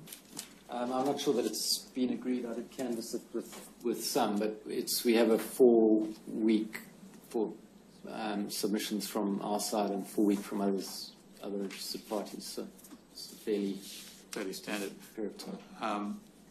Unless anyone says otherwise, I'll make those directions. But can I say this to, I suppose, Mr. Tockley, it's to you again, I'm sorry. Your Honour. Not at all, Your Honour. But it will be quite apparent now that some of the documentation of your clients just doesn't fit either the practice or what they accept should be the position. And what we'd like from you is a draft of the revisions which you proffer as appropriate, having regard to the discussion that's taken place. Yeah. I understand why Your Honour would say that. I'm not seeking to avoid assisting the Commission or to assist Your Honour. I think that the process that may be contemplated, though, in light of what's fallen during the last 2 weeks, is for there to be a review of the procedures, but also at the same time for those procedures to be considered by professional persons, such as, for example, a psychiatrist or psychologist or a professionally trained counsellor, to ensure that any proposed revision would not result in further trauma being caused. That may be a course that obviously has attraction. Yes, Your Honour. But the starting point is to identify where you or your client accepts the problems are. Yes, Your Honour. And some of those are blatantly obvious from the words, not according to the practice. And then moving on from there, what steps your client might take Yes, Your Honour. to bring its processes and its documentation up to an appropriate position, Yes, Your Honour. which may include consultation with professional people, Yes, Your Honour. which is what's happened in other organisations we've looked at. For example, the YMCA have conducted a complete review with the help of professional people. Yes, Your Honour. And we would be looking for you to proffer to us what your client accepts would be the appropriate course to take, and then we can have a look at it. Yes, If Your we Honour. don't agree, we'll say so. If we think it should go further, we'll say that as well. Thank you. But the starting point is to understand what your client accepts should happen. Yes, no, I understood, Your Honour. I anticipate that a part of our submissions will be devoted to the matters Your Honour has raised with me, and it'll probably set out the steps that will be involved as well in dealing with that aspect of the matter. And what we will then do, we live for another 2.5 years, we'll come back to you and we'll expect to be told what's happened. I don't know about that, Your Honour. No, Well, we'll do that. There's no doubt. There's no doubt we'll do that.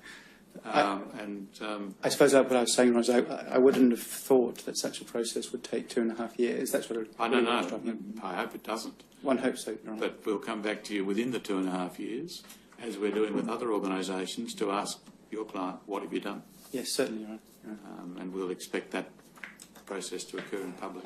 Thank you, Your Honour. All right. Yes. Your Honour, just before my learned friend rises, Your Honour, I can assure Your Honour that there was no intention, obviously, on my part to mislead Your Honour in any way. We accept that.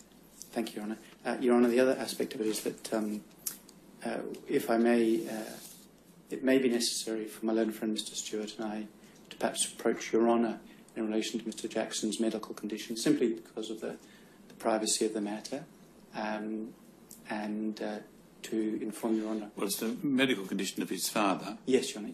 Yes, as I understand it. It is, Your Honour, yes. And at the moment, that's all I know. No, that's I understand. And that's not enough for me now, given what I know about his role in the organisation, Understood, Your Honour. to say that we shouldn't have the benefit of his understanding. No, well, I think I'll endeavour to obtain a consultant specialist report on the matter. That won't actually necessarily solve the problem. I understand, Your Honour. Understand. I mean, it's regrettable, and I appreciate his position, but we all have to face these issues as well as our other responsibilities. And this Royal Commission, of course, carries great responsibilities for many, many people, No, understood. and some of whom are members of his church. Yes, no, it's understood, Your Honour. Thank you, Your Honour. Yes. I might hand up the direction with regard to these submissions. It's self-explanatory, I believe. If there's to be any appreciable delay on the matters Your Honour has been discussing with my learned friend, then you might approach Your Honour with regard to an amendment of the direction. Yes, well, we'll face that when we come to it if we need to. But otherwise, I've made the directions in those terms. Mr Topley, feel free to approach Mr Stewart if that's necessary. Thank you, Your Honour. The only other... The expectation we have is that at an appropriate time next week there'll be maybe 1 or 2 hours set aside. Understood, Your Honour. Yeah. The only other thing, Your Honour, is Dr Applewhite's supplementary report. Does Your Honour require that to be incorporated into the orders? Your Honour mentioned 2 weeks. 2 weeks is what I said. I think that's plain. Yes, Your Honour. Are we going to get one? Yes, Your Honour. All right, well then we look forward to it. Your Honour, can it be 2 weeks from today? Simply You're because... asking for an extension? Well, Your Honour, if I may please, You Your can have 2 weeks, or she can have 2 weeks from today. Thank you, Your Honour. All right, but no more. Understood, Your Honour. Thank you. Nothing further from our side, Your Honour. Very well. Well, we thank everyone for your assistance, and it may be necessary for us to resume again next week, but people will be notified in due course. Thank you. Otherwise, we'll adjourn. All stand.